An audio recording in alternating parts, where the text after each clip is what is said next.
Donc on va démarrer cette deuxième table ronde, un peu en complément à celle qui a précédé sur les réseaux. On ne parlera pas trop de réseaux avec vous.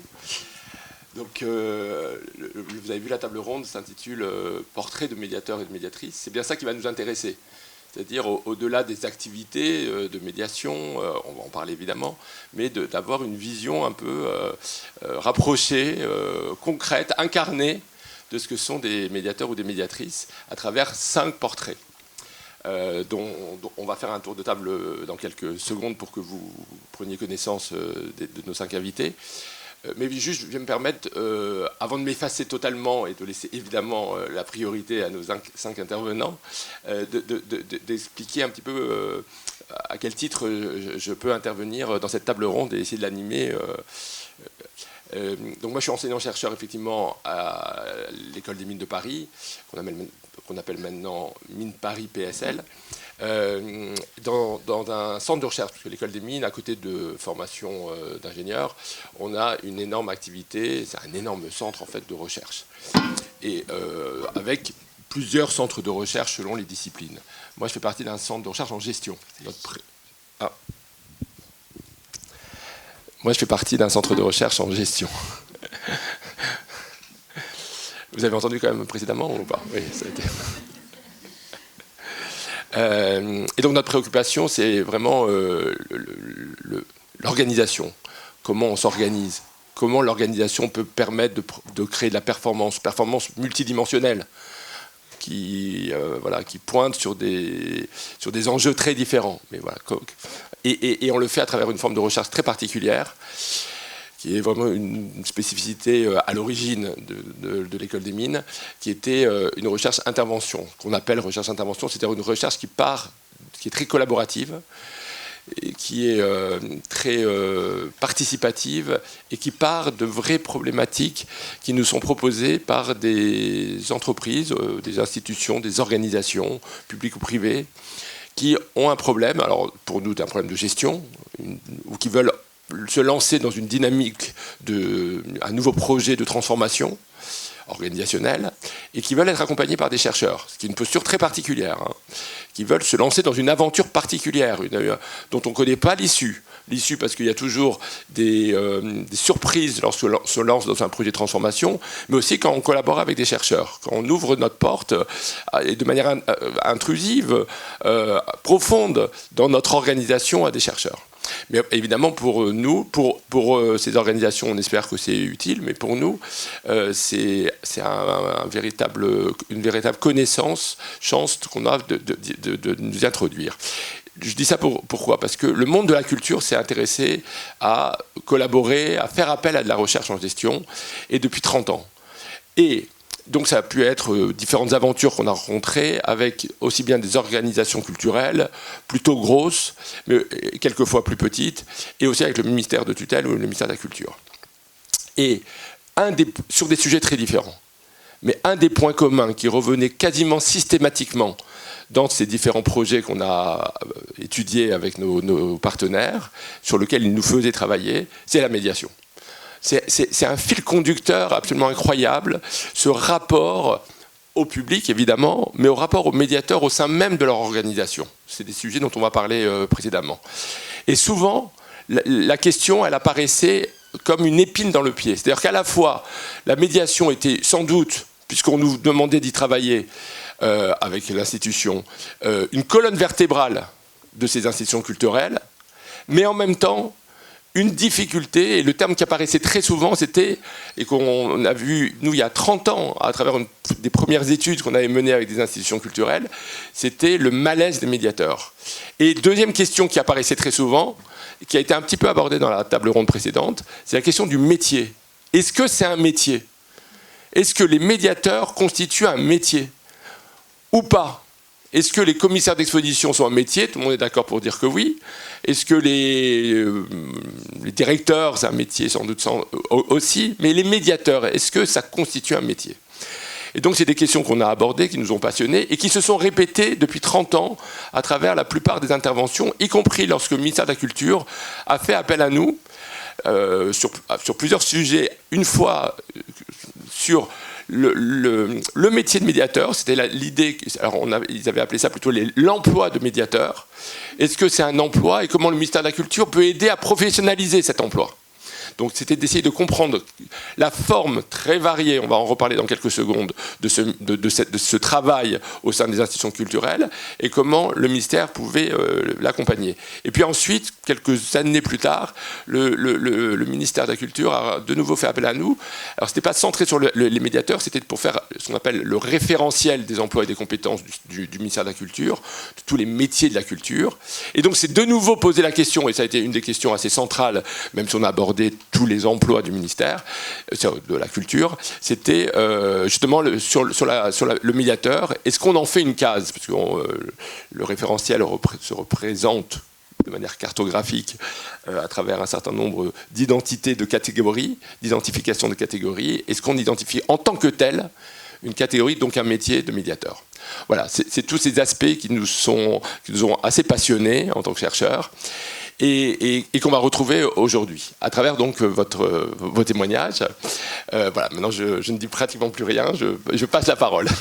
Alors, et je dis aussi une chose importante, c'est que je passerai évidemment en priorité la parole à nos 5 intervenants, mais on a prévu avec les organisateurs un temps d'échange avec la salle, et donc vers midi 10, midi et quart maximum, on laissera la parole à la salle pour que vous puissiez poser des questions ou apporter des compléments, surtout plutôt poser des questions pour qu'on puisse profiter de nos 5 invités.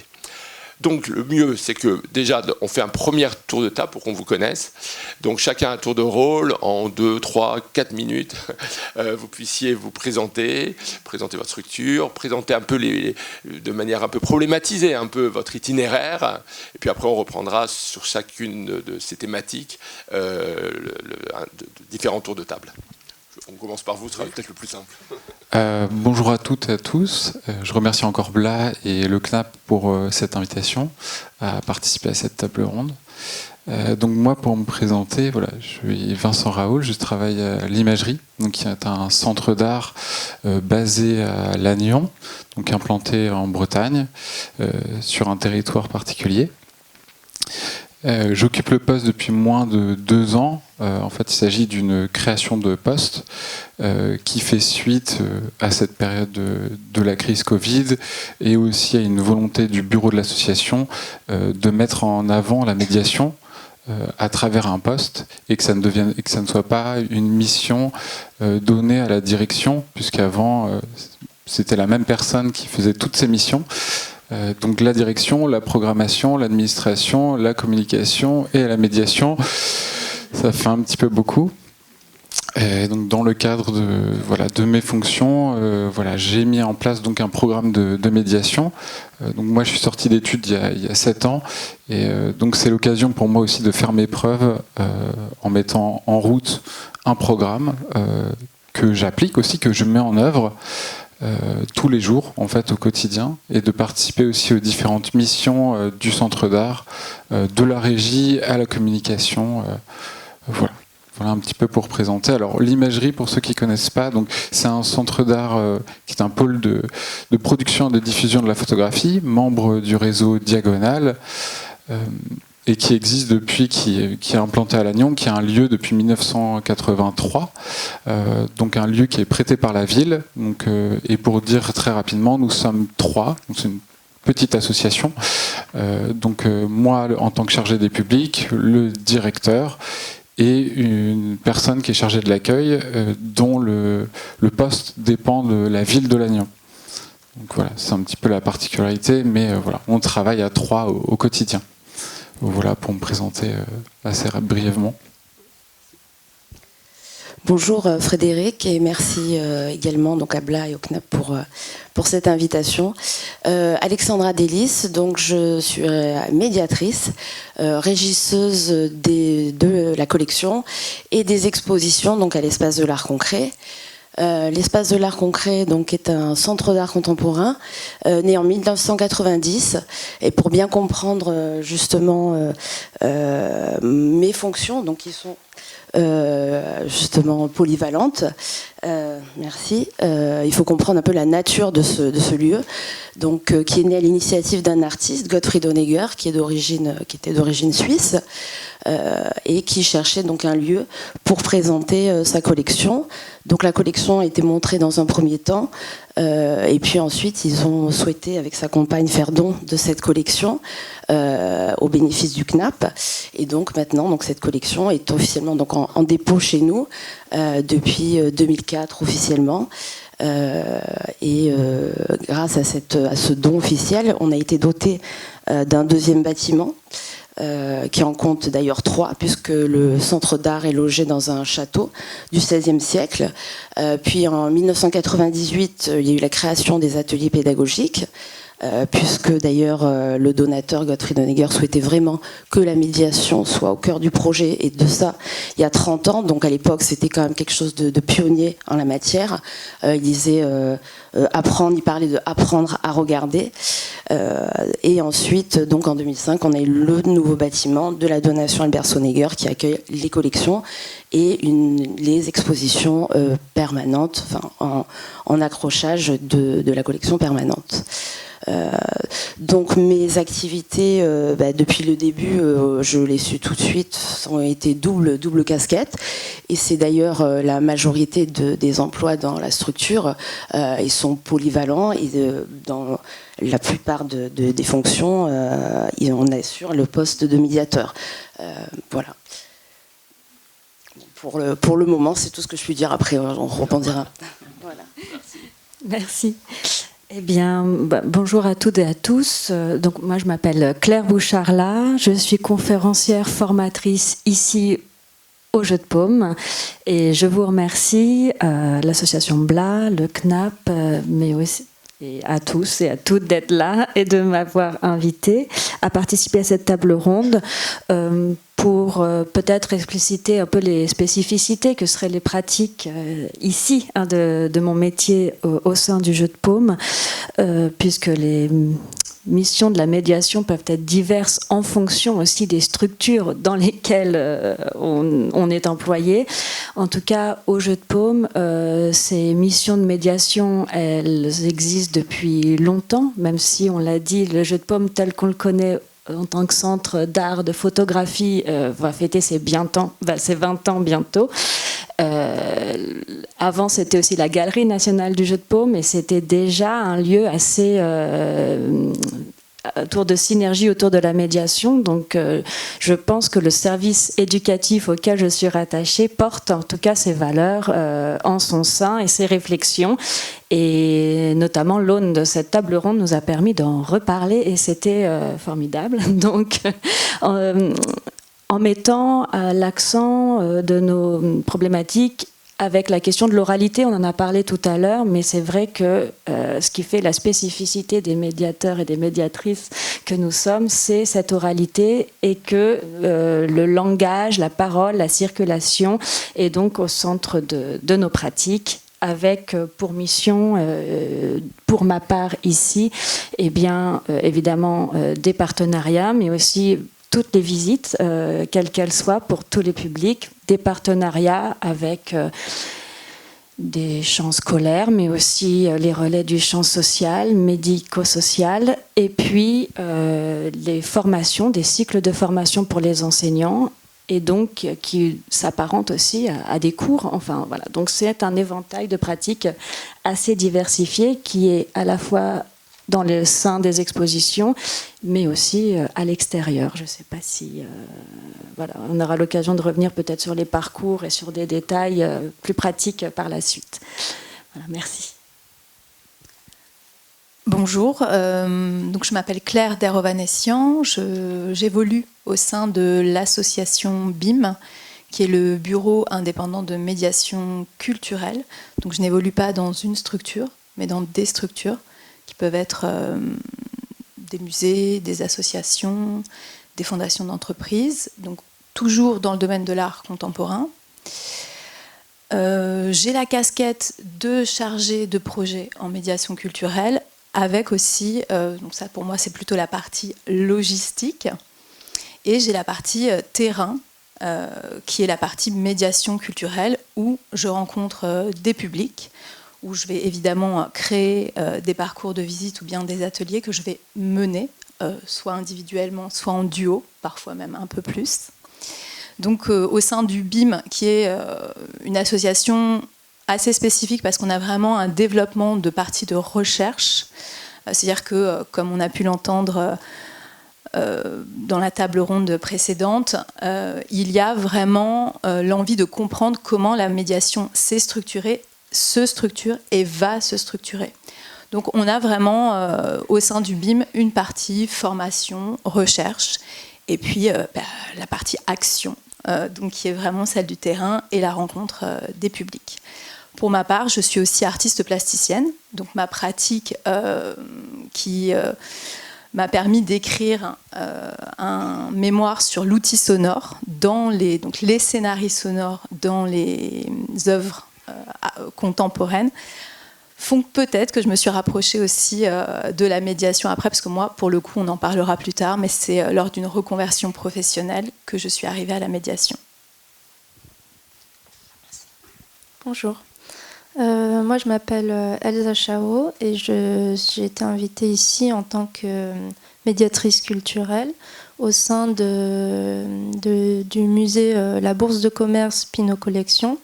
Et je travaille pour une agence prestataire qui s'appelle Des mots et des arts. Donc, mon titre actuel, en fait, c'est médiatrice conférencière renfort dans le cadre de l'exposition temporaire Mythologies américaines. Et j'assure la fonction de médiation depuis... Alors, j'ai commencé en freelance, mais on y reviendra en mai 2022. Et je suis en contrat depuis juin 2022. Donc, j'ai eu un contrat rapidement, jusqu'à maintenant. Et à côté de ça, j'exerce une autre fonction également dans le monde de l'art contemporain, qui est celle de monteuse d'exposition et de régie au sein d'une coopérative de monteurs. Donc je travaille au Palais de Tokyo, j'ai travaillé aussi pour la Bourse de Commerce, mais pour, de l'autre côté en montage, Maison de la Culture du Japon, musée des Beaux-Arts. Donc ça me donne aussi une connaissance particulière du monde des institutions d'art contemporain, avec toujours ce constat qu'on gravite, on peut avoir plusieurs métiers, on peut graviter dans toutes ces fonctions différentes. Et je ne sais pas si on va l'évoquer plus tard, mais par rapport à ma formation, moi j'ai pas eu une formation spécifiquement de médiation culturelle. J'ai fait un master de philosophie après des études en prépa littéraire et l'école des Beaux-Arts de Paris. Donc je pense que c'est aussi pour ça que j'ai été prise pour mon poste de médiation culturelle, puisque c'est une équipe qui a été choisie notamment pour la diversité des profils. Donc il y a évidemment beaucoup de personnes qui ont fait de l'histoire de l'art, mais comme moi, qui viennent d'autres horizons, d'écoles d'art, parfois d'architecture, même de mathématiques. Et des reconversions. Voilà. Donc pour le descriptif des fonctions, je pense qu'on y reviendra. Voilà. Je crois que ce micro ne marche pas, donc mais merci beaucoup pour ce premier tour de table, et qui était vraiment très révélateur déjà. Ne serait-ce que par la façon dont chacun présente son métier ou sa fonction. Je ne crois pas un d'entre vous n'a utilisé le même terme. Certains ont employé le terme de médiatrice conférencière, de chargée de projet en médiation culturelle, de conférencière, de chargée des publics, de médiatrice régitrice, je crois, c'est ça que vous avez dit ? Non, médiatrice et régisseuse. Des régisseuses. Des collections. Des collections. Oui, alors justement, et on voit que non seulement on peut se présenter différemment, peut-être parce que le rôle qu'on vous accorde, qu'on attend de vous dans vos différents établissements est différent, mais en plus aussi, parfois, on vous demande de faire des fonctions un petit peu connexes. Soit c'est vous-même qui trouvez que ça peut être intéressant, soit on vous le demande. Donc on voit bien qu'il y a un premier chapitre autour de cette question de à la fois votre statut au sein de vos différentes institutions, au sein des différentes institutions. Vous incarnez 5 expériences, mais on en a plein d'autres, mais elles sont très révélatrices. Et la question de la polyvalence. Donc est-ce qu'on peut refaire un tour de table, alors, dans l'ordre que vous voulez cette fois-ci, autour de ces questions polyvalence, statut, quelle place on vous laisse aussi à l'intérieur de votre organisation, quelles tâches vous effectuez, est-ce qu'il y a eu des évolutions de ces tâches à votre demande ou à la demande de vos organisations, et notamment sur la question du statut, peut-être on pourrait commencer par là, et de la polyvalence. Est-ce que vous voulez, oui. Alors pour continuer un petit peu dans le sens de ce que tu disais, Frédéric, je pense que les intitulés aussi de postes s'adaptent en fonction des spécificités des structures dans lesquelles on travaille, dans la taille aussi, puisque la spécialisation aussi des postes, elle va de pair avec le nombre, évidemment, de personnes qui constituent les équipes aussi, en médiation en particulier. Donc moi, je suis en CDI à temps plein, engagé par l'association L'Imagerie. Donc, comme je l'ai dit juste avant, on est une association de 2 personnes, plus une autre personne qui dépend de la ville de Lannion. Et donc moi, mes garanties sociales et mes conditions de travail et mon salaire, ils sont indexés sur la Convention collective nationale ECLA, donc des métiers de l'animation, de la culture, des loisirs, donc et de l'éducation, qui est plus lié évidemment à l'éducation et à l'animation, faute d'une convention qui soit liée au métier de la médiation. Donc voilà un petit peu pour expliquer mon statut. Et puis au sein de l'association, donc je suis amené à faire plusieurs tâches, à changer de casquette assez fréquemment, puisque je suis des 2 côtés, à la fois dans donc la conception, la mise en œuvre, donc dans la médiation indirecte, et aussi dans le suivi des résidences, dans les tâches évidemment administratives et logistiques liées à ces résidences et aux projets qu'on peut mener, et aussi aux projets hors les murs qui, je trouve, prennent une place de plus en plus importante dans les structures culturelles pour aller chercher justement des publics qui ne viennent pas forcément dans les structures. Et ça, c'est particulièrement le cas dans les communes, les petites communes, les villes moyennes et des territoires aussi plutôt à dominante rurale. Donc Lannion, nous, c'est une petite ville, c'est une ville moyenne de 20 000 habitants, mais qui est entourée de communes rurales. Donc c'est vraiment aussi notre objectif. Et je pense que le rôle du médiateur, c'est aussi d'être ancré dans les spécificités du territoire, social évidemment. Et donc ça explique aussi pourquoi on n'a pas tous la même manière de travailler, je pense.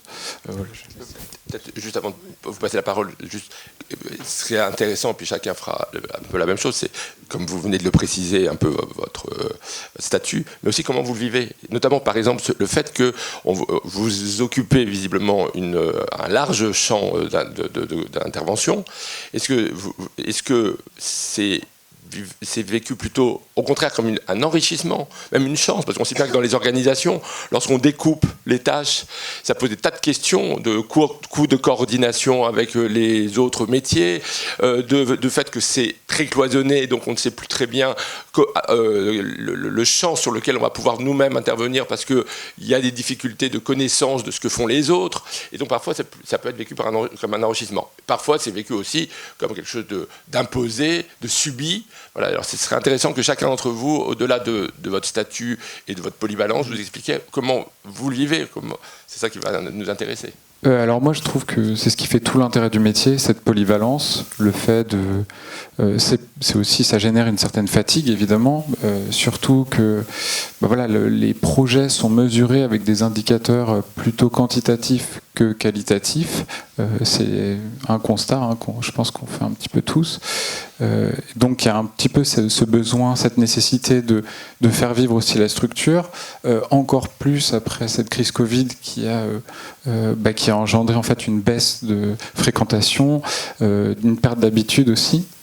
Donc moi j'apprécie beaucoup cette polyvalence, justement, le fait d'être un petit peu dans les deux, de voir, comme je vous disais, de la médiation indirecte, donc faire écrire les contenus et puis les mettre en œuvre. Ça m'apprend beaucoup aussi sur justement sur le fait qu'un contenu en fait il s'adapte en permanence au public, même s'il a été écrit, même si il a été pensé à destination d'un public. Et puis ce qu'on pourrait désigner sous participer à la vie de l'association. Donc adopter aussi des fonctions de communication, parce que nous on n'a pas du tout de chargé de communication, et d'ailleurs souvent la médiation va de pair avec la communication. C'est une des tâches qu'on retrouve assez souvent convexe. Donc voilà, et puis la régie aussi, lors de montage, aider aussi. Alors ça m'apprend beaucoup, et moi je suis très heureux au contraire de vivre ces expériences-là, et je pense que c'est aussi lié au fait qu'on est une petite structure, on est très en lien en fait en permanence en fait tous les jours, donc moi ça me plaît beaucoup, mais c'est vrai qu'on a l'impression parfois, en tout cas moi de mon côté, de pas toujours réussir à aller au bout de ce que je pourrais amener sur différentes tâches, de temps que je peux accorder à des publics particuliers, par exemple pour créer des documents par exemple plus inclusifs à destination de publics ciblés, notamment en situation de handicap. Donc tout ça, en fait, tout ce qu'on parlait juste avant, c'est les réseaux et ces ressources. Pour moi, elles sont très importantes. En fait, elles m'aident beaucoup au quotidien, et je vais puiser justement dedans, même si on est limité aussi par le temps et puis par la capacité qu'on a à prendre une charge de travail importante. Voilà. D'accord. En tout cas, ce large spectre d'intervention, vous ne le vivez pas comme vous écartant de votre métier cœur, de votre métier, votre compétence, et donc votre processus de professionnalisation autour de la médiation. Non, parce que je le vis pas du tout comme une contrainte, au contraire. Alors, je le vis plutôt comme une richesse, parce que ça me permet d'être des deux côtés.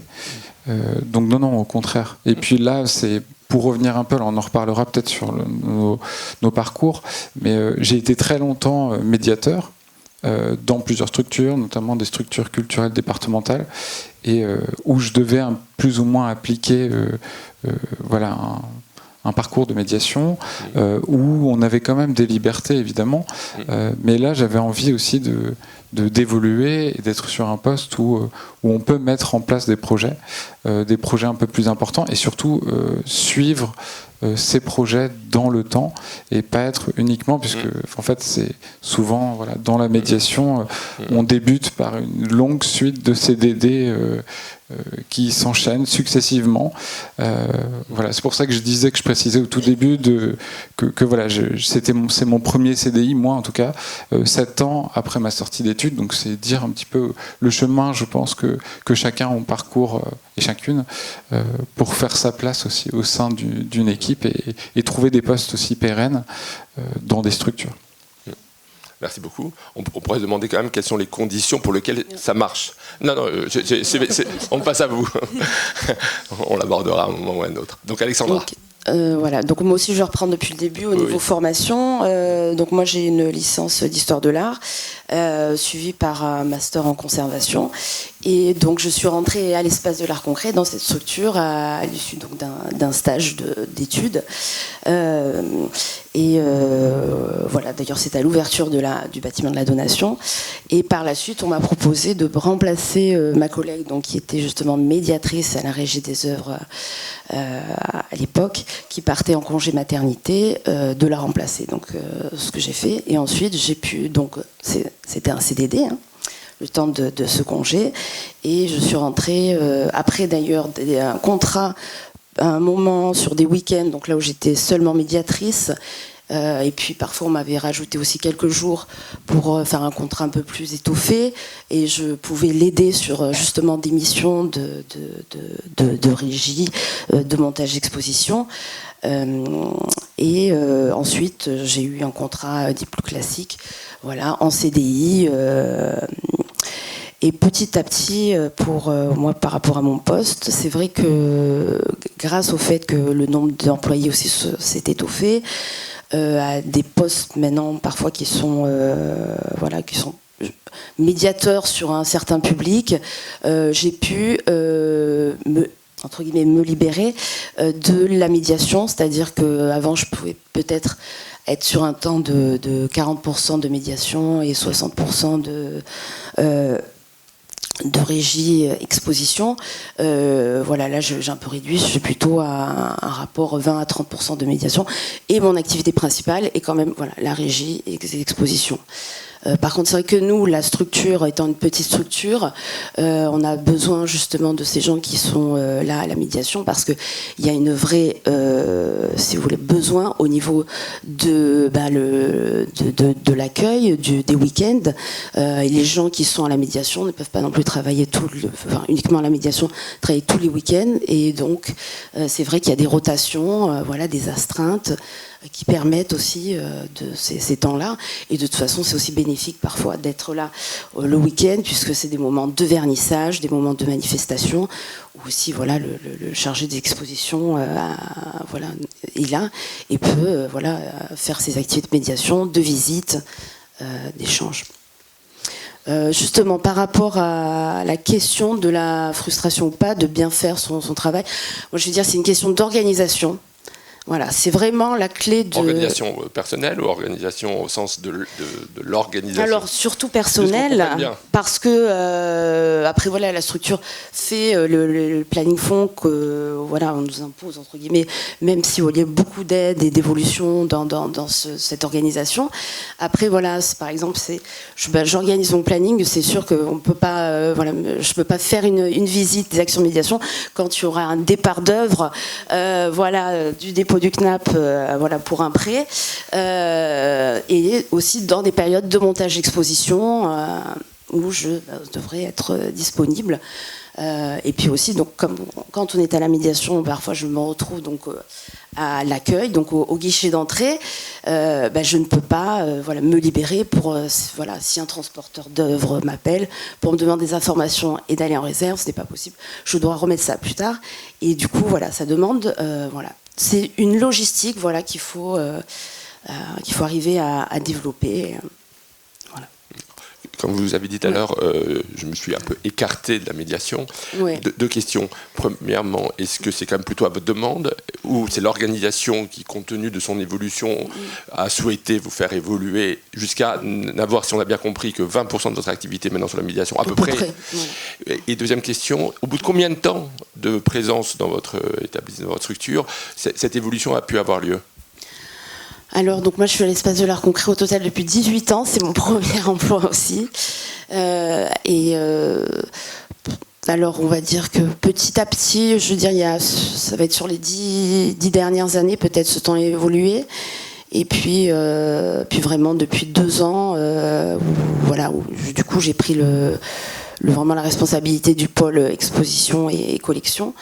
Donc petit à petit. Et donc c'est plutôt parce qu'il y a une sorte d'épuisement professionnel qui fait que vous avez demandé et obtenu au bout d'un certain nombre d'années à basculer, ou c'est plutôt... C'est plutôt la charge de travail, puisque les expositions sont allées avec un rythme croissant. Puis aussi des actions sur la régie, notamment des missions de récollement, de plus en plus de points spécifiques à développer. Et parallèlement aussi, ma direction a souhaité former aussi des médiateurs sur vraiment des postes de médiation, mais tout en étant encore disponible pour cette activité. Très bien. Merci beaucoup. Claire ?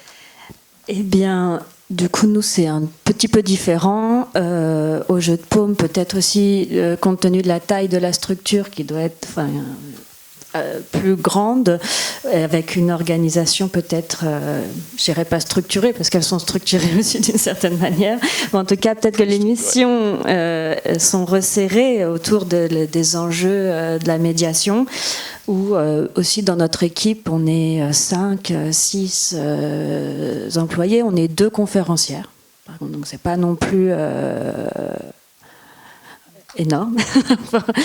Mais du coup, nos missions se recentrent autour de la question évidemment de la conception. J'ai du coup 4 volets qui seraient ceux pour moi de nos métiers. Donc de la conception, de la recherche, du développement d'outils et de la transmission au final. Et qui, du coup, serait pour... Moi, je suis assez contente. Je le vis peut-être comme un luxe aussi d'avoir la possibilité de me concentrer sur ces missions-là, qui sont pour moi celles au cœur pour pouvoir faire pleinement tous les maillons de la chaîne et d'être peut-être évidemment pas seule, en équipe à chaque fois, mais d'être là et présente dans tous les maillons de la chaîne, donc du développement des projets, mais aussi presque des stratégies que le service se donne en fonction d'un public ou d'un autre, du développement des outils, mais aussi de ce grand volet qu'on oublie souvent qui est celui de la recherche. Alors évidemment, ça ne va pas être comme de la recherche universitaire comme on a pu le faire. Voilà, ça ne va pas être dans ces temps-là, mais ça nécessite d'aller chercher de l'actualité, d'aller en bibliothèque, d'aller en fonction des expositions, mais en fonction aussi des thématiques qu'on se donne, qui sont plus transversales, chercher les informations, se maintenir aussi dans l'actualité de la pensée, mais aussi transversale, artistique, sociologique, philosophique. Enfin, voilà, en fait, c'est très transdisciplinaire. Moi, je viens de l'histoire de l'art avec une spécificité plus histoire de la photographie. Néanmoins, on est dans des lieux d'image et l'image, elle est transversale. Et c'est le moins qu'on puisse dire. Donc, ça nécessite, ça exige aussi ce temps-là, qui n'est jamais assez, mais que j'ai la chance aussi de pouvoir... dont j'ai la chance de pouvoir bénéficier. Donc, c'est vraiment, effectivement, aussi ce statut de pouvoir... travailler là à 35 heures en tant qu'en CDI. Je ne sais pas si on reviendra. Oui, voilà. Donc je dis les choses dans le désordre. C'est le moment d'en parler au contraire. Et les 2 conférencières, vous êtes toutes les 2 Non. Je suis en CDI. En CDI. Mais en CDI, mais en fait, oui, on est 2. Si, on est 2 en CDI, pardon. Ah bon. Excusez-moi. Oui. Et donc 2 conférencières fixes en CDI. Pardon. D'accord. Et qu'est-ce que je voulais dire? C'était sur le statut que oui, vous avez obtenu. Depuis 2 ans, oui, parce que... Au début, vous aviez quel statut? Je suis arrivée en remplacement et j'ai obtenu le CDI. Du coup, il y avait déjà un poste en CDI avant, donc c'est fixe qu'il y a quand même 2 postes de conférencier en CDI fixe au Jeu de Paume.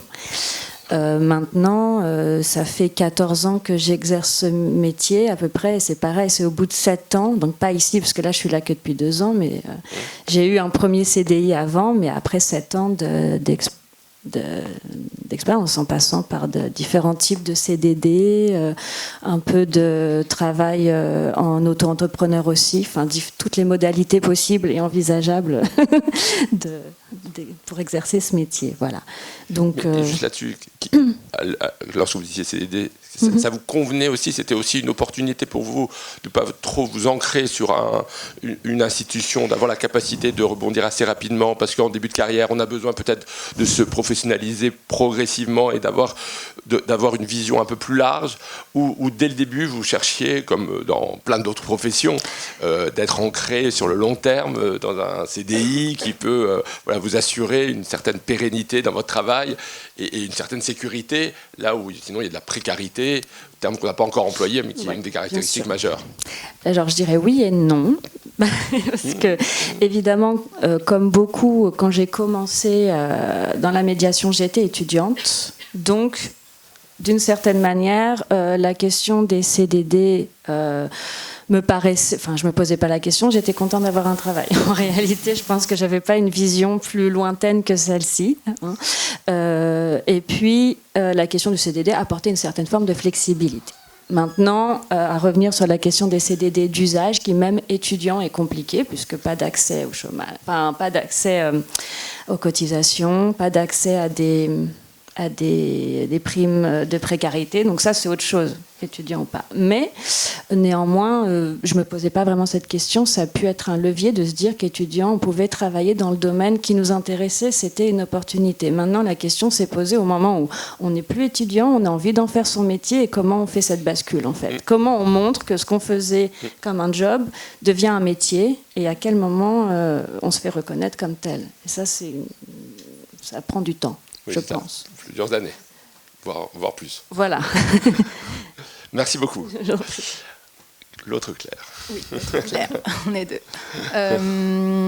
Donc moi, c'est en reconversion professionnelle que je suis venue à la médiation, même si j'ai une formation, je fais une maîtrise d'art plastique à la Sorbonne, j'ai un diplôme des arts décoratifs en tant qu'artiste plasticienne. Alors, je crois que j'ai un nom un peu plus, je crois que c'est ingénieur concepteur, mais voilà, enfin je suis artiste plasticienne et donc j'ai eu une vie professionnelle avant de signer mon CDI avec BIM. Je vais en revenir parce que ça a été une toute, oui, c'est ça. Voilà. Donc j'ai abandonné l'intermittence du spectacle en fin 2017. Par le biais du CIPAC, j'ai souhaité faire un transfert de compétences pour être sûre que les acquis de mes emplois précédents, j'étais décoratrice et assistante décoratrice pour des tournages, pouvaient évidemment m'être utiles pour revenir dans un métier de la culture. Je n'avais pas totalement identifié la médiation, mais j'ai une formation universitaire et artistique de par mes deux écoles, voilà, de par mon bagage scolaire, on va dire, d'études. Donc, l'art a toujours été présente dans ma vie, mais je m'étais dit, j'ai envie d'abandonner l'intermittence du spectacle. J'ai une bonne expérience de différents statuts, donc je peux vraiment aussi avoir une bonne expertise là-dessus. Et je me suis dit, voilà, j'ai envie d'aller vers la culture. Et j'ai identifié la médiation culturelle. Donc j'y vais avec une grande confiance, en me disant je vais déposer des CV, je vais rencontrer des gens. Et je m'aperçois que je suis peut-être un peu vieille. Voilà. Parce que je ne suis plus étudiante. Donc ce job qui est parfois un job dit étudiant. Parce que moi je n'identifiais pas du tout la guide conférencière, hein, je voyais vraiment la médiation. Donc j'envoie quand même un CV via mon téléphone portable, en texto, à Anne-Marquis Mouraine, qui est présente dans cette salle, en 2018, et qui va me recevoir en entretien dans un restaurant avec une grande vache derrière. J'étais en plein milieu du Cantal, donc, et qui va me donner ma chance, et je le dis bien. Voilà, j'ai saisi l'opportunité. Hein, je vous passe pas, voilà, je vous passe les étapes d'envoi des mails, des textos, des machins, des trucs. Bon. J'ai cette première expérience au sein de la Fondation EDF en tant que médiatrice culturelle. Donc on est en juin 2018. Donc premier CDD, puisque c'est un CDD. Pour ma part, en 2018, il était définitivement hors de question que je fasse du freelance. J'avais déjà expérimenté ces différents statut qui était l'auto-entrepreneuriat. Je pense que je suis même une des premières à avoir inauguré ce statut-là. Donc je peux vous dire que je sais qu'il y a des gens qui le vivent très bien et tant mieux et c'est génial. Voilà. Mais il y en a d'autres pour qui c'est pas si simple. Surtout à l'époque, quand vous cumuliez finalement des statuts, vous vous rendez compte qu'on peut vous empêcher de travailler. Voilà. En cumulant des statuts. Ça vous enlève des droits. Donc 2018, premier CDD, et je vais continuer avec Anne-Marquis Mouraine. Elle va continuer à me solliciter, toujours en CDD, sur des missions de médiation culturelle. On va échanger, on échange beaucoup, on continue d'échanger. Et puis, janvier 2020, elle me dit, écoute, voilà, j'ai envie de monter cette structure, BIM, donc janvier 2020, hein, je ne vous rappelle pas ce qui s'est passé après. Et je signe mon premier CDD. BIM, le nom de BIM n'existe pas encore, mais on sait qu'il est là. Anne-Marquis Mouraine étant là, BIM est déjà là. Et puis en juillet 2020, elle me dit, écoute, CDI. Je me dis, putain, je vais être la seule à signer un CDI en plein Covid quand même. Je le signe et voilà. Donc aujourd'hui, depuis juillet 2020, je suis... Juste préciser ce basculement. Est-ce que c'était une opportunité dans l'appareil administratif de la structure de vous offrir, ou c'était vous qui l'aviez demandé? C'est la personne dont vous parlez plusieurs fois qui a senti la nécessité de vous... de vous inscrire très vite dans la durée, juste qu'on comprenne un petit peu ce basculement pour que tout le monde sache qu'est-ce qui... Bien sûr. Alors, c'était pas une demande de ma part, parce que, si on recontextualise, vous vous doutez bien qu'en juillet 2020, nos exigences, je veux dire, si j'avais dû enchaîner un CDD, je l'aurais fait, évidemment. Mais non, en fait, il y avait une volonté de pérenniser. Pour ma part, j'ai saisi l'opportunité depuis 2018, finalement, de travailler avec Anne. Pourquoi ? Parce que, je ne vous mens pas, j'avais très peur de par mon âge, en fait. J'ai 44 ans. Donc en 2018, c'était 5 ans avant. Ça peut paraître idiot, mais vous considérez que parfois, on considère que les métiers de la médiation sont des métiers pour les jeunes, en fait. Donc c'est horrible, ça peut vous paraître bizarre de dire ça de ma part, mais moi j'ai fait des études d'art en tant que femme. Je veux dire, ça a été dur de rentrer dans une école d'art, ça a été très facile d'en sortir. Et ma carrière d'artiste, même si je l'ai au plus profond de moi-même, elle n'est pas reconnue. Donc j'avais peur. Et en même temps, j'étais bien. Et je suis très bien chez BIM. Donc j'avais pas de raison de changer. On me proposait un CDI. J'ai dit oui. Voilà. Donc ensuite... je sais pas, je me souviens plus exactement sur quoi on doit rebondir, ou sinon je passe à Elsa. Oui, peut-être Elsa, comme ça on fera ensuite un autre tour de table. Alors, avant de commencer, je rappelais la particularité de moi, mon cas, c'est que je travaille donc, pour une agence prestataire, des mots et des arts, donc, qui est présente aussi ici dans le public. Et je ne suis pas employée directement par la bourse de commerce Pinot Collection. Donc c'est peut-être un petit peu différent de ce qu'on a évoqué avant. Moi, personnellement... C'est un statut qui existe aussi au-delà de vous. Oui, bien sûr. D'autres se reconnaîtront. Beaucoup, et on n'est pas les seuls prestataires à la bourse de commerce, pour d'autres fonctions cette fois-ci. Moi, je suis salariée donc, en contrat à durée déterminée d'usage. Et je travaille 24 heures par semaine, sur 3 jours, ce qui comprend tous les vendredis une nocturne jusqu'à 21h. Je travaille aussi le week-end, donc j'ai travaillé 2 week-ends sur 3 depuis que j'ai commencé. Et là, ça fait un mois que je n'ai plus qu'un week-end sur 3. C'était une demande que j'avais faite, que j'ai obtenue, du fait de mon ancienneté depuis d'un an. Mais il faut préciser qu'il n'y a pas que des CDDU donc dans l'agence. En fait, on a 10 CDI dans la médiation. On est une grosse équipe, on est 23 médiatrices. Et parmi ces 10 CDI, il y en a qui ont des postes un peu différents avec des fonctions en plus, comme par exemple celui d'encadrement. Donc il y a 2 CDI encadrants, c'est ceux qui gèrent notre journée, notre planning. Il y a 2 suppléants à l'encadrement aussi. Une chargée des jeunes publics qui élabore le contenu pour le public jeune et aussi pour des manifestations particulières comme des week-ends dédiés à ce public. Et il y a 5 médiatrices conférencières en CDI dont c'est la fonction et qui font 15 heures à 24 heures par semaine. Et ensuite, on est 13 médiatrices conférencières 10 renforts en CDDU.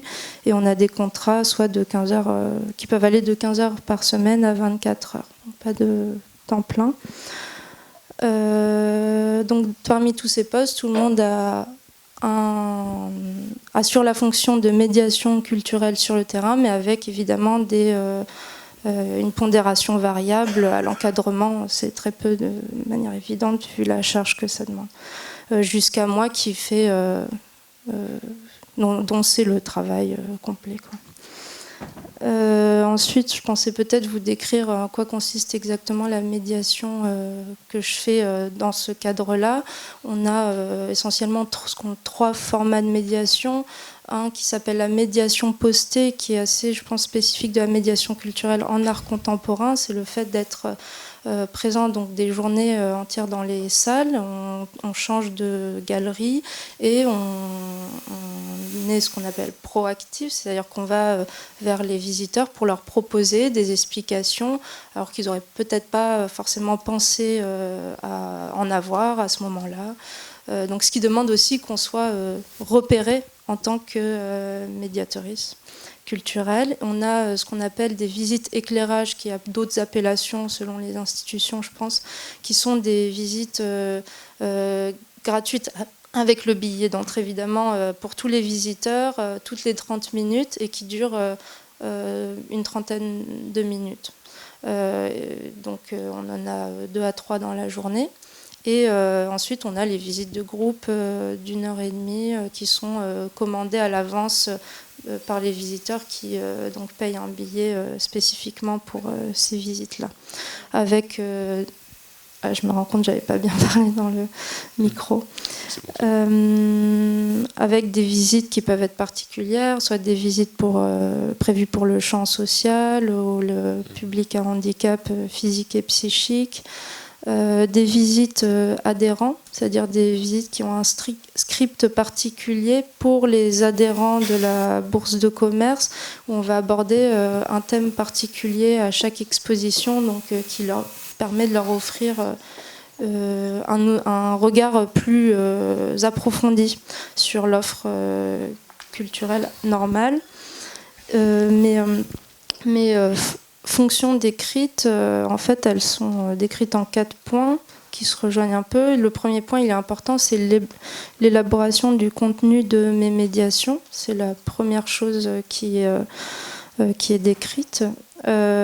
Ensuite, l'accueil des visiteurs. Troisième point, l'accompagnement des visiteurs à toutes les étapes de leur visite. Et le 4e, c'est le devoir de répondre au mieux à toutes les demandes des visiteurs, être disposé à les renseigner, à les accompagner si besoin ou à les orienter vers la bonne personne. Concernant l'élaboration du contenu, on a une chargée des contenus qui est employée par l'agence en CDI, mais qui ne fait pas de médiation terrain.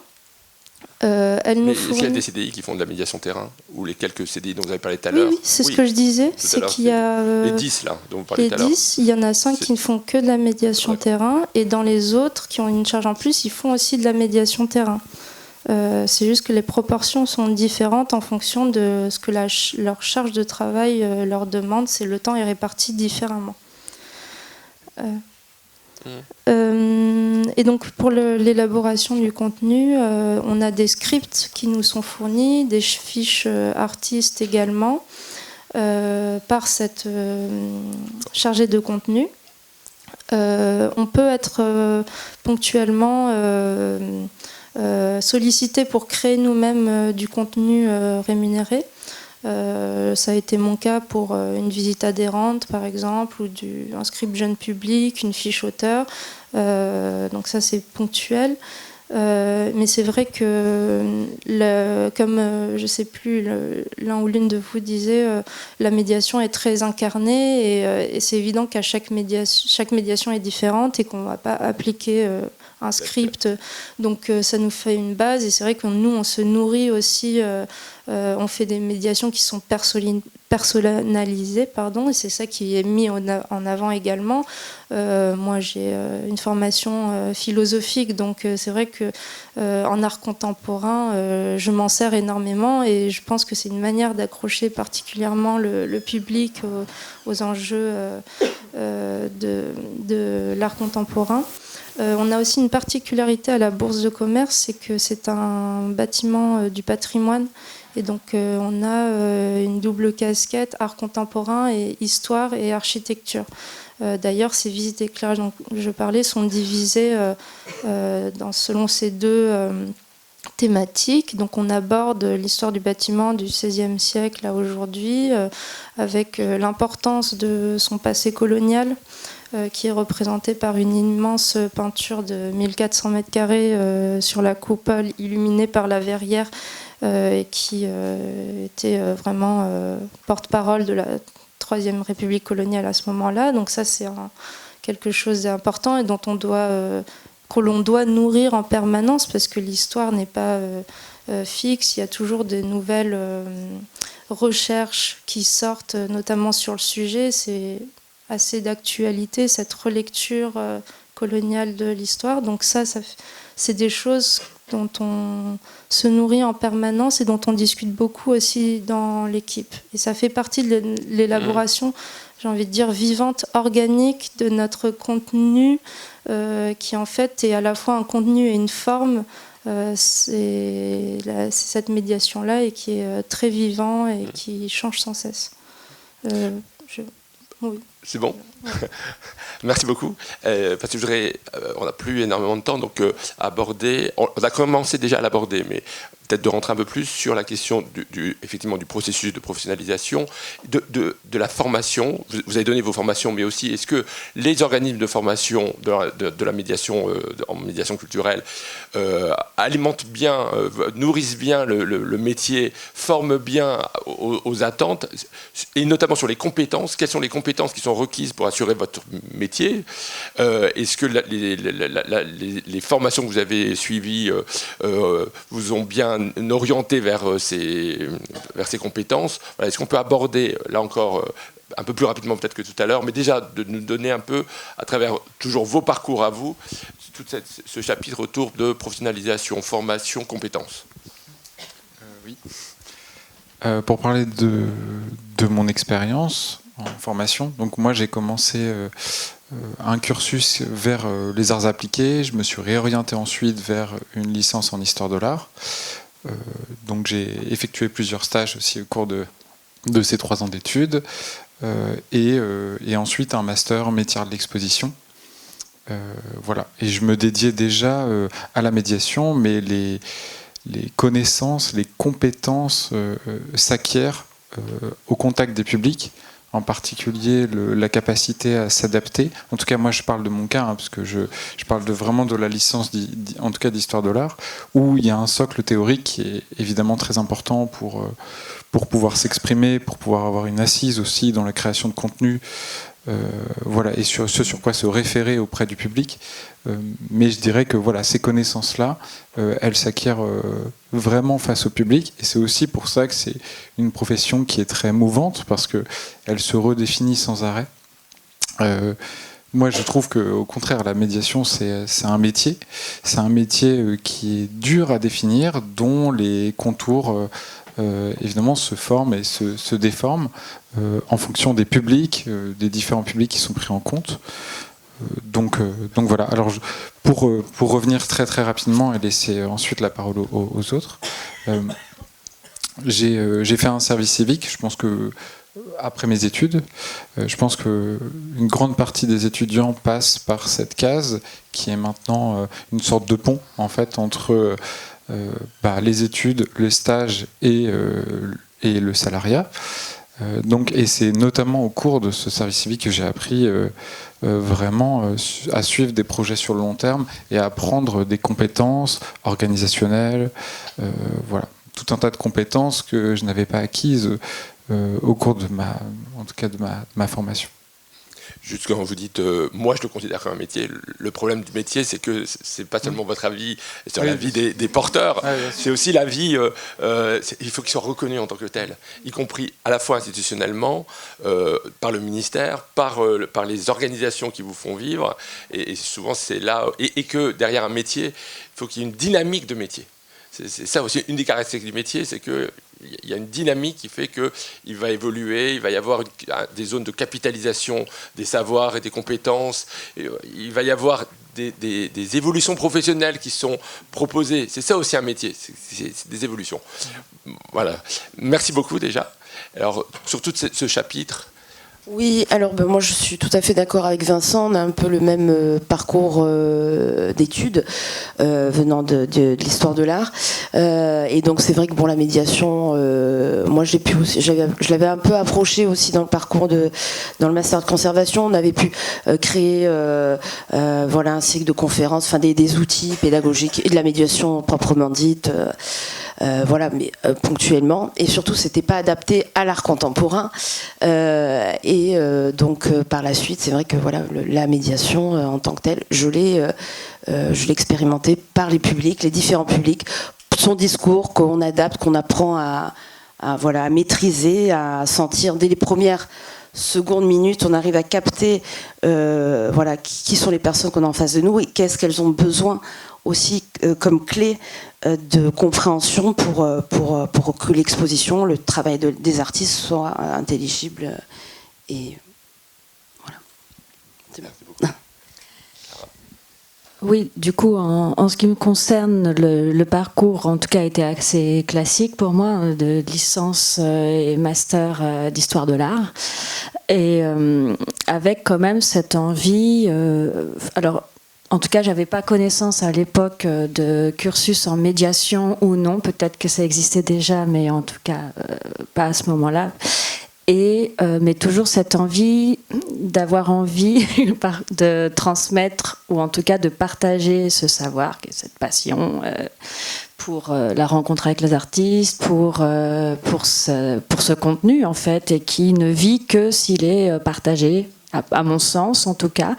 Et si ces études ont un sens, pour moi, c'était celle de partager ça, parce qu'au-delà de l'existence de ces œuvres, d'ailleurs, en histoire de l'art, ça va de l'Antiquité à nos jours, donc en réalité, c'est aussi de pouvoir transmettre un regard sur le monde, en fait, et de faire...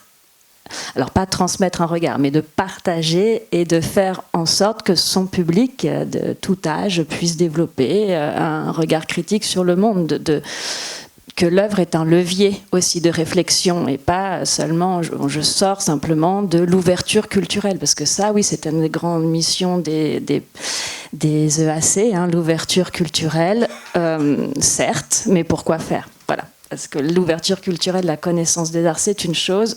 Mais pourquoi ? On le disait tout à l'heure, c'est aussi exercer, travailler un devoir de citoyen et exercer un regard conscient sur le monde, critique. Et le cœur de métier est là. Donc c'est cette transformation, moi, que j'ai voulu opérer pour que ce que j'apprenais ait un sens dans le réel et dans le monde dans lequel je vis.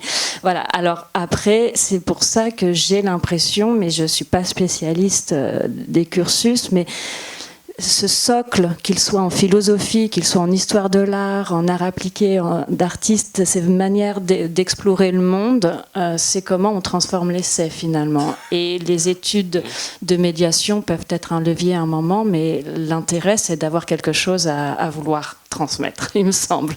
Et ça demande aussi, parmi tout ça, des qualités humaine, et cette envie, et ça c'est la personnalité de tout un chacun, et c'est pour ça que c'est peut-être aussi très difficile de définir ces métiers, c'est que ça tient sur un certain faisceau de qualités humaines, une énergie, je sais pas, des choses assez impalpables au final. Et qui peut s'émousser avec le temps, parce que là vous parlez beaucoup d'énergie, de volonté personnelle, de désir. Est-ce qu'il y a une question qui se pose au bout d'un certain temps ? Pas que d'énergie personnelle, mais de se dire quel sens ça fait. C'était ça le sens de ma question, c'est qu'on parle beaucoup des formations en médiation et que c'est une chose. Alors souvent, parfois on y rentre dès la licence, parfois on fait d'abord une licence d'histoire de l'art, puis on va vers un master de médiation. Moi, ma conviction personnelle, c'est peut-être qu'il faut avoir un socle à vouloir transmettre et que... Apprendre un métier de transmission, c'est une chose, mais de quoi on l'enrichit, en fait. Donc c'est aussi quelque chose qui va vers une forme de profil, en tout cas, de métier, il me semble. Parce qu'on voit qu'en fait, on a des formations qui sont très diverses et que parmi ici, aucun de nous n'est sorti d'études de cursus de médiation culturelle. Voilà. C'est un constat fondamental. Donc oui, pour revenir à ces questions de formation, je parle peut-être un peu au nom de vous tous et vous toutes, votre première visite en médiation sur un projet n'est sans doute pas la même que la dernière. Donc évidemment, il y a la formation nos diplômes et puis il y a les formations continues. En art contemporain, les sujets sont quand même vastes, parfois d'actualité, parfois difficiles à aborder avec les publics. Donc nous, par exemple, je parle en mon nom au sein de la structure dans laquelle j'évolue, on est très attentif à cette formation. C'est-à-dire que la formation en médiation, elle est continue. Alors, est-ce que on n'est pas un métier parce qu'on est en formation continue? Il me semble quand même qu'on est tous en formation continue dans n'importe quel métier. Enfin, il vaudrait mieux, en fait. Donc, je pense que dans la médiation, voilà, et surtout en art contemporain, comme je vous disais, les sujets sont difficiles. On a besoin parfois sur certaines questions, même de vocabulaire, d'avoir un temps de réflexion, de préparation avec les équipes qui seront sur le terrain. Et on sait que le terrain, c'est un moment qu'on affectionne aussi, mais c'est un moment aussi qui va et qui peut nous bouleverser. Je veux dire, dans nos métiers, quand on quitte la structure, on est encore habité.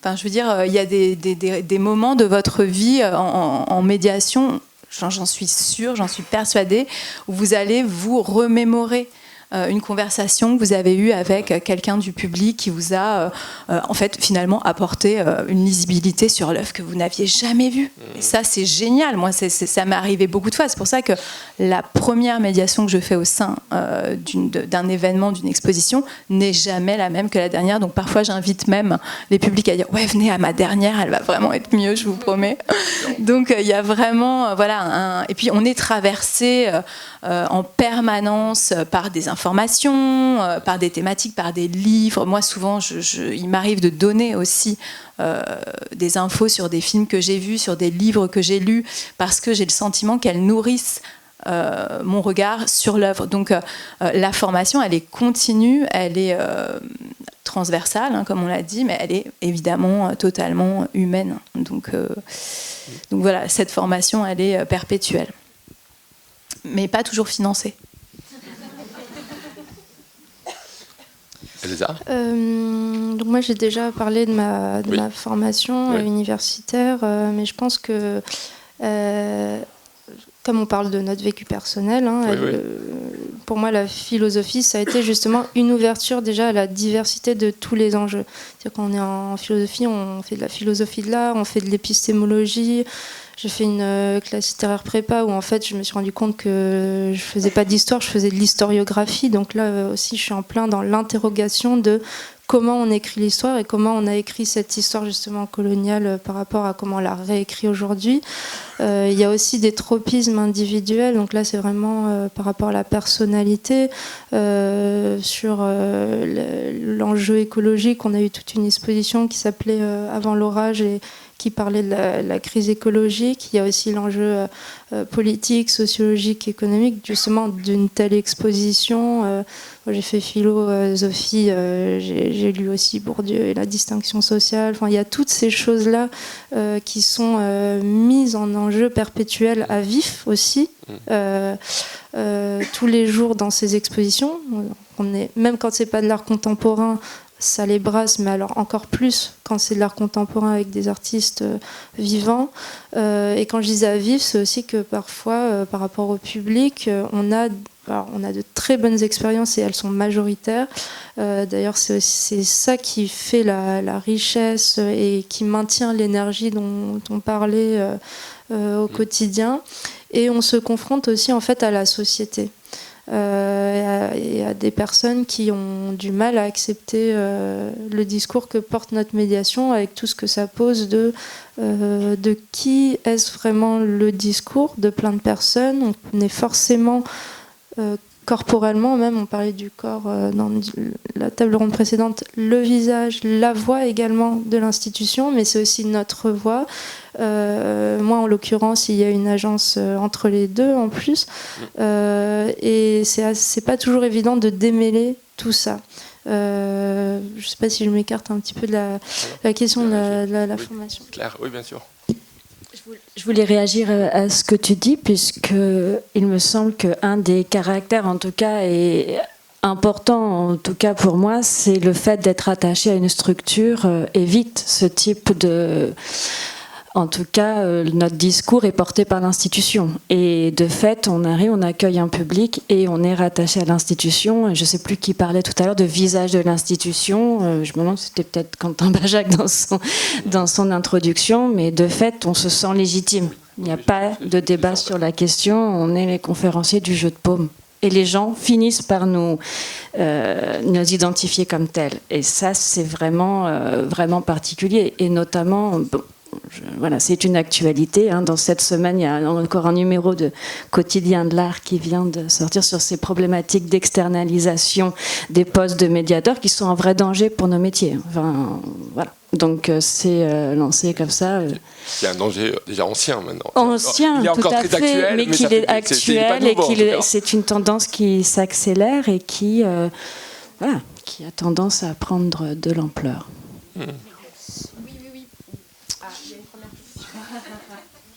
On est deux. En plus, ça va vous faire circuler le micro. Y a-t-il des questions? Parmi le portrait, je pensais qu'on allait peut-être parler du médiateur-créateur. Est-ce que vous êtes considérés aussi comme des auteurs, autrices? On a parlé un peu de création de contenu, le mot création est sorti. Et donc, comment vous vous positionnez dans vos structures sur le fait d'être dans de la création d'outils, d'objets, de textes et de signer en tant qu'auteur-autrice aussi ce que vous faites? Oui, et peut-être en complément, c'est pas seulement comment vous considérez effectivement comment les organisations, est-ce que les organisations attendent ce rôle de vous? Pour le coup, nous chez BIM, comme on est indépendant, on crée du contenu puisqu'on est sollicité par des structures qui n'ont pas de service des publics. Parce qu'elles ont des événements temporaires ou parce que c'est pas leur cœur de métier. Donc on les accompagne évidemment dans la création de contenu. On va leur faire...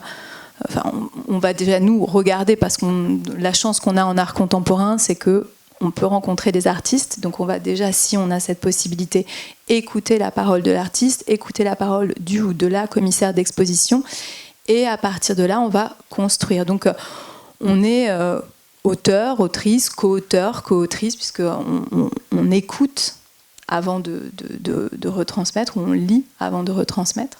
Donc il y a vraiment un travail d'équipe, mais oui, on se sent. Après, là aussi, je pense que c'est toujours des questions de budget. Je ne sais pas si financièrement, nous, ça nous est déjà arrivé de ce qu'on va dire d'être rémunérés pour ce travail-là, parce que c'est un vrai travail, je veux dire, on le sait tous et toutes, quand on a des sujets et qu'en plus on est très pointilleux, ça va être, c'est pas un mémoire, mais parfois, on va alimenter, ça va être des heures, des jours de travail pour avoir, je dirais, la meilleure trame de visite possible, qui en plus va être alimenté. Si l'expo dure 2-3 mois, ça va continuer d'être alimenté. Donc oui, je pense que pour ma part, je me considère comme...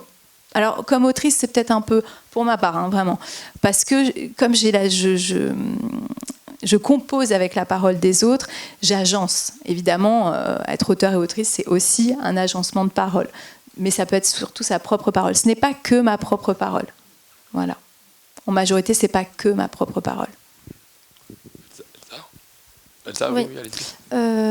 Donc moi j'ai déjà parlé du fait qu'on nous proposait ponctuellement d'écrire des contenus pour lesquels on était rémunéré. En fait, très concrètement, on a un drive sur lequel on a les scripts écrits par notre référent de contenu, les scripts écrits par nous, et puis on a aussi plein d'articles, de choses qui sont mises, et nos productions. Il arrive qu'on mette spontanément des productions personnelles parce qu'on est une équipe très soudée et on partage en permanence oralement, par message, beaucoup de choses. Donc en fait, c'est un espace aussi de mise en commun de toutes ces ressources et ces productions. Donc ça, c'est en dehors vraiment du cadre en soi officiel, sauf que le drive, il a aussi une valeur légale. et c'est la possession de l'agence. Donc nous, toute notre propriété, tout notre contenu, il est de l'agence, il n'est pas partagé avec la bourse de commerce, mais notre chargé de contenu écrit des contenus pour la bourse de commerce, pour ses trames officielles, et des scripts pour nous. Mais ce sont deux choses qui sont complètement distinctes. Il y a quelque chose moi, il y a une expérience personnelle, c'est justement dans le cadre de cet autre emploi que je fais qui n'a rien à voir en soi avec mon activité de médiation. J'ai eu l'occasion de travailler en étroite collaboration avec une artiste à la Bourse de Commerce pour son exposition dans les 24 vitrines du bâtiment. Et j'ai appris énormément de choses. Déjà parce que cette exposition n'était pas prévue, tout a été fait un peu sur place et agencé par l'artiste sur le moment. Donc on n'avait aucun contenu vraiment précis. On avait plein de choses sur ce qu'elle avait fait précédemment, mais tout ça était inédit, elle ne l'avait jamais présenté. Donc moi j'ai passé une semaine entière avec elle seule, à lui poser plein de questions pour la médiation, et j'ai rédigé un contenu vitrine par vitrine, il y en avait 24, que j'ai mis à disposition de l'équipe et qui ensuite a donné lieu à une rémunération pour le travail effectué. Il est spécifié que quand nous produisons dans le cadre de nos fonctions dans l'agence, on cède notre droit d'auteur et il est l'entière propriété de l'agence. Il y a une page entière en fait sur cette cession de droit. Est-ce que certains Clara? Non, je pense qu'il y a peut-être quelque chose aussi, c'est que ce qu'on produit, ce sont souvent des objets hybrides qui partent aussi des expositions. Du coup, il y a ces questions, alors en fonction de là où on travaille, il y a des droits à l'image, des droits de citation. Enfin, cette question de l'auteur et de la signature, il faudrait créer peut-être un espace pour une place pour ce type d'objet hybride aussi, parce que bien sûr, c'est un travail d'auteur, monteur, agenceur.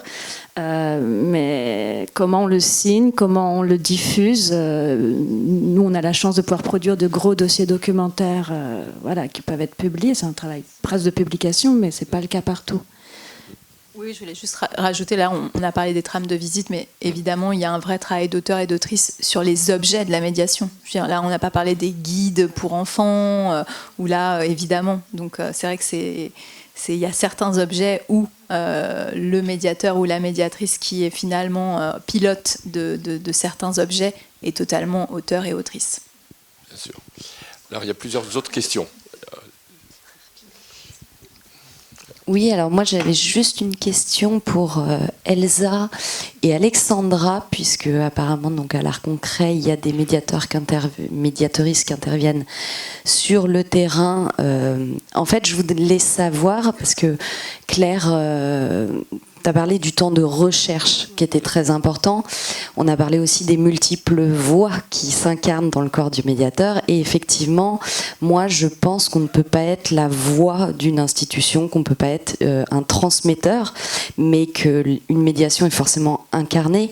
Et donc, même si on est à un poste où on nous transmet, par exemple, un script ou qu'on nous forme, il faut du temps pour s'approprier le discours, pour le faire sien. Et je voulais savoir si vous aviez du temps, si les médiatrices de terrain embauchées par l'Agence des mots et des arts ou par l'Espace Concret avaient du temps en dehors de leur temps de présence au public.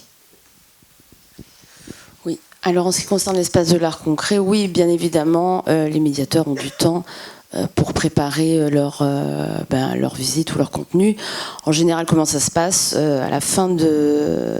Donc déjà, nous, l'équipe, un peu, entre guillemets, scientifique, qui travaillons sur l'exposition et sur son propos, on communique évidemment tout un tas d'informations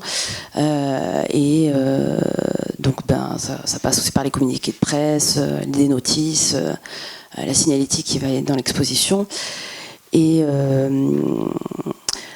par la suite, donc à la fin du montage, en général le dernier jour du montage de l'exposition, là où on accroche la signalétique, où il y a le voyage de presse, etc., c'est un temps d'échange, de visite avec la commissaire, là où la directrice, avec l'artiste, là où les artistes, pour justement nourrir ce futur propos que va développer le médiateur de sa manière propre. Ensuite, on a une chargée du public qui fait aussi ce que tu appelles un script pour une trame de visite qui reprend un peu donc le contenu.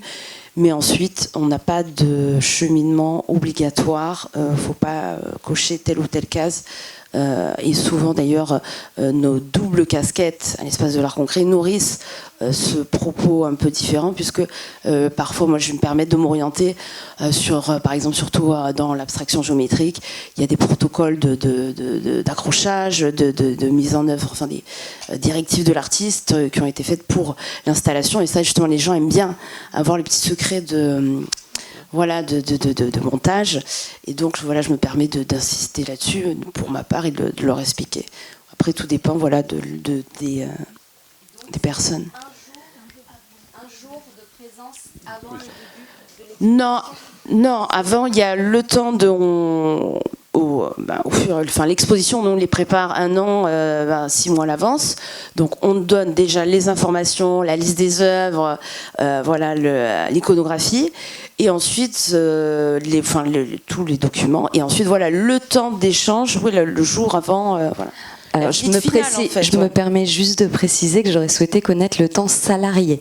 Voilà, pour savoir par exemple si toutes les informations que vous communiquez, elles sont consultables sur un temps rémunéré par ces médiateurs RIS de terrain. Oui, les documents sont non consultables sur le temps salarié. Oui. C'est quand même une excellente question, même si dans votre cas, visiblement, parce que dans nos études, on a vu qu'une des grandes difficultés était exactement celle-là. C'est-à-dire qu'on ne laissait pas le temps, sur son temps personnel, aux médiateurs pour construire leur discours, pour s'approprier les nouvelles œuvres, pour s'approprier les expositions, etc. Ça, c'est souvent une difficulté quand même qu'on rencontre, même si chez vous, visiblement, c'est à peu près bien géré. C'est peut-être Elsa qui va rebondir du coup. Donc nous, effectivement, on a des temps de formation-exposition avant chaque exposition. En général, c'est 1h30. Là, on a une exposition qui est particulièrement dense. Vous avez peut-être vu Maïkélé, où c'est très, très dense. Donc, on a eu une formation sur la première partie de l'exposition d'1h30 et une formation d'1h30 sur Maïkélé faite par notre chargé de contenu.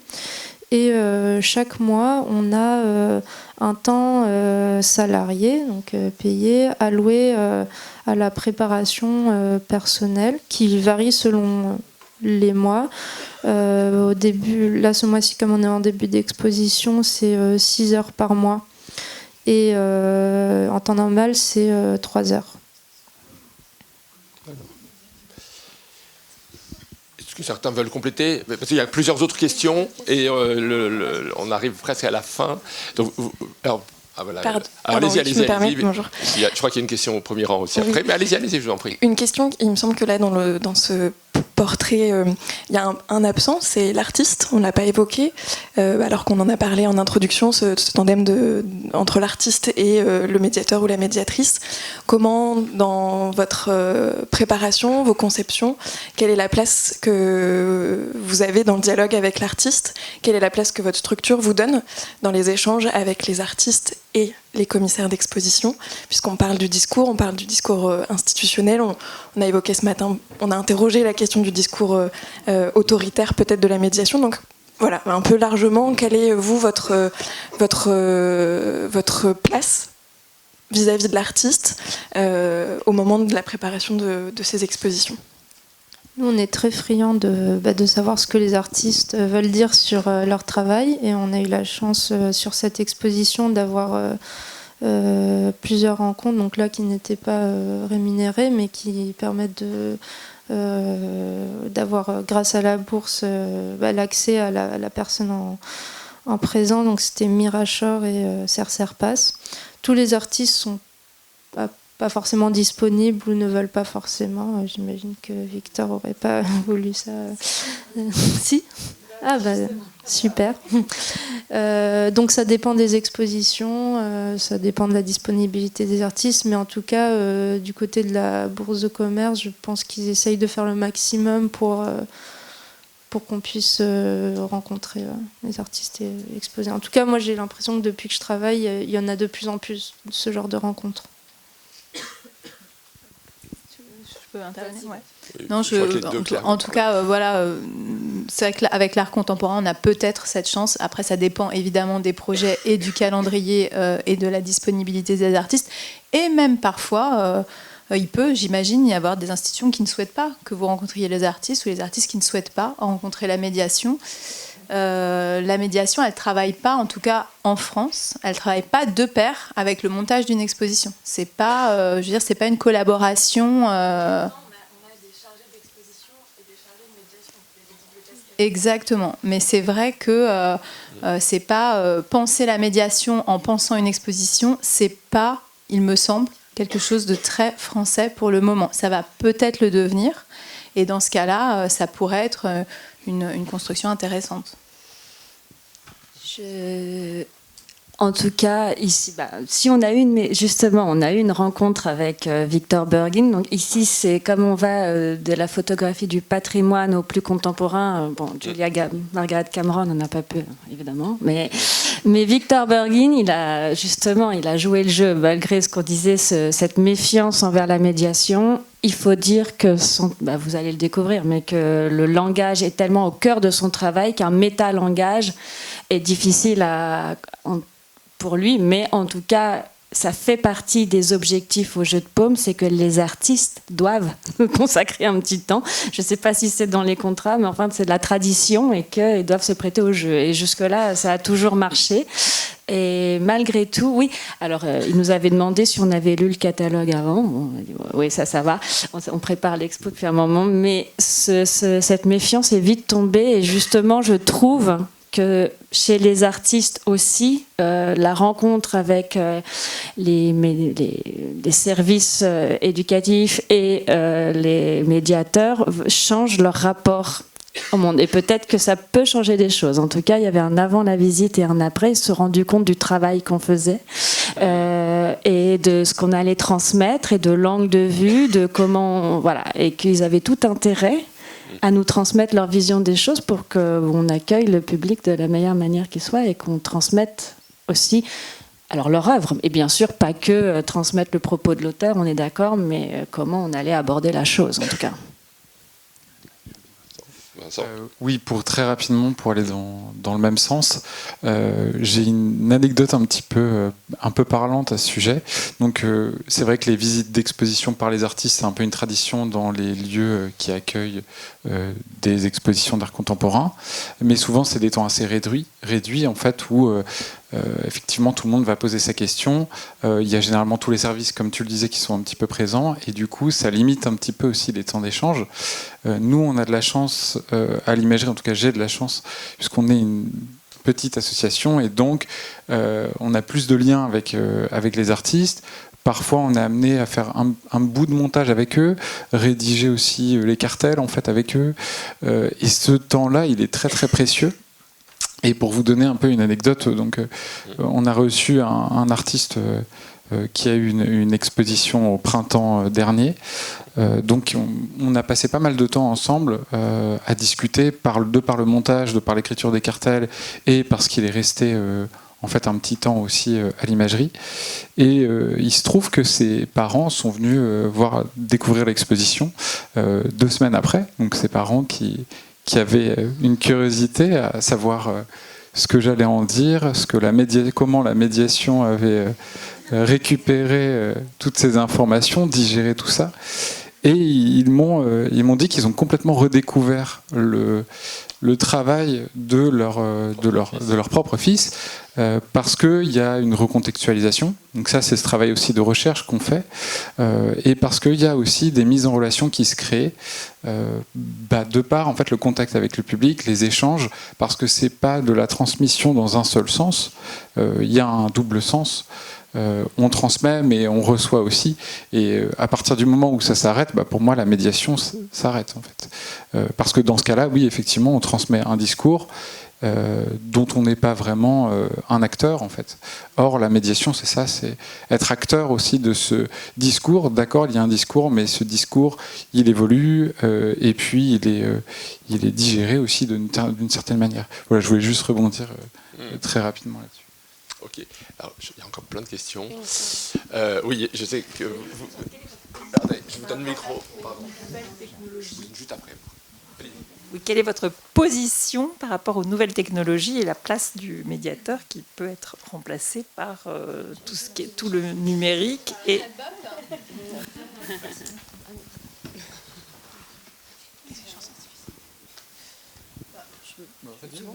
Oui, alors qu'est-ce que vous entendez par nouvelles technologies? Oui, support numérique, etc. Oui. Nous, c'est vrai qu'on était, par rapport au créateur Gottfried Honegger, un peu éloigné de ça, parce que lui-même, à l'époque, ne voulait pas d'audio guide, pour recontextualiser un petit peu. Et puis, évidemment, quand même, on est passé par des technologies, on a mis en place, il avait créé un viseur, c'est un outil pédagogique avec des formes élémentaires, et on l'a créé de manière, on a fait une version numérique. Dernièrement, le numérique nous permet d'évoluer et d'aller vers des publics qui sont dits empêchés, comme les des déficients auditifs, etc., ou avec des applications sur les téléphones qui permettaient de faire des analyses d'œuvres et de traduire du coup en langage aussi simplifié ou différents types de lectures pour chacun des entre guillemets handicaps ou spécificités, pardon. Et qu'est-ce qu'on a fait d'autre? Là, on va mettre en place une table numérique aussi.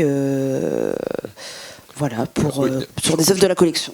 Là, vous montrez comment le numérique peut être utile. Oui. Mais la question qui a énormément dans lequel il y a un écho depuis quelques années dans les institutions culturelles, c'est est-ce que c'est pas une sorte de concurrence ou en tout cas de remplacement?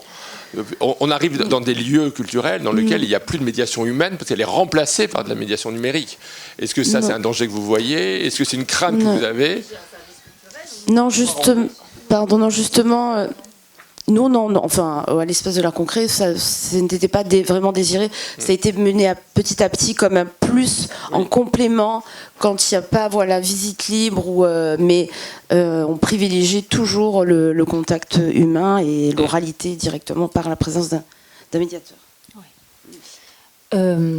Pour ajouter à ça, après tout dépend effectivement. Pour s'ouvrir à des publics qu'on dit empêchés, ça peut être un outil, un levier, ça c'est certain, dès lors qu'il est utilisé, employé, conçu par les personnes concernées. Maintenant, ce sont des décisions politiques, c'est-à-dire que moi, par exemple, en tout cas dans mon usage de la médiation, ma contribution à lutter contre ça, c'est d'utiliser le minimum, de me dire que les gens sont là dans une exposition et que c'est la rencontre et la parole. C'est peut-être tout à fait dématériel, mais c'est là-dessus que ça va se jouer.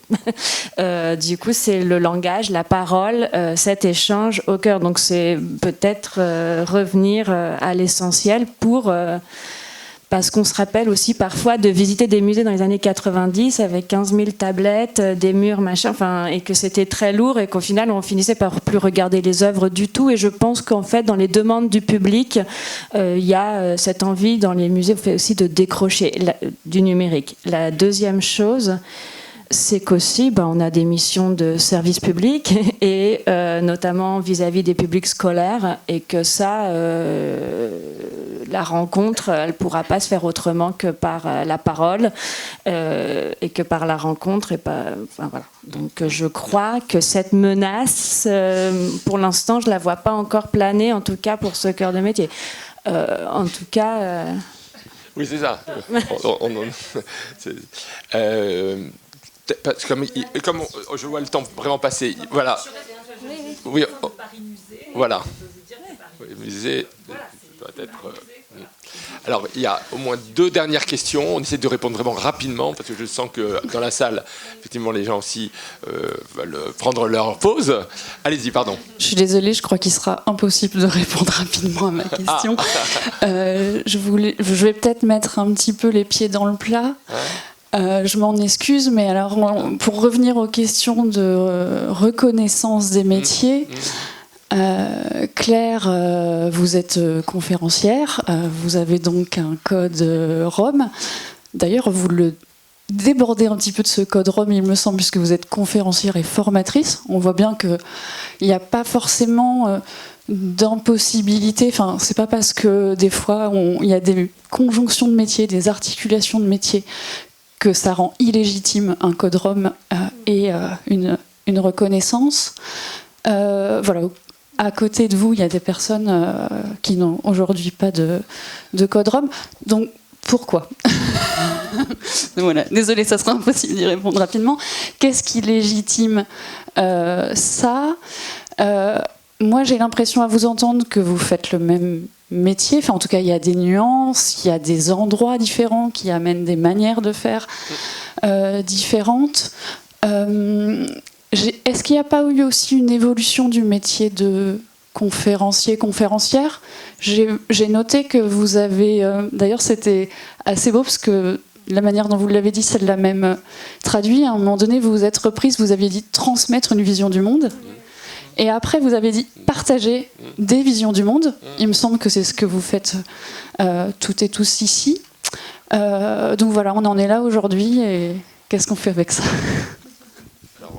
Quelques éléments Alors, de moi, réponse. sincèrement, sur l'histoire du code ROM, je veux dire, déjà, j'ai une petite phobie administrative, donc je ne vais pas m'exprimer vraiment, je ne pourrais pas vous dire, mais voilà, je sais que c'est important, donc hâte qu'il y en ait un. Sur ces questions, effectivement, je pense que, alors, je suis pas spécialiste effectivement de ces questions administratives non plus.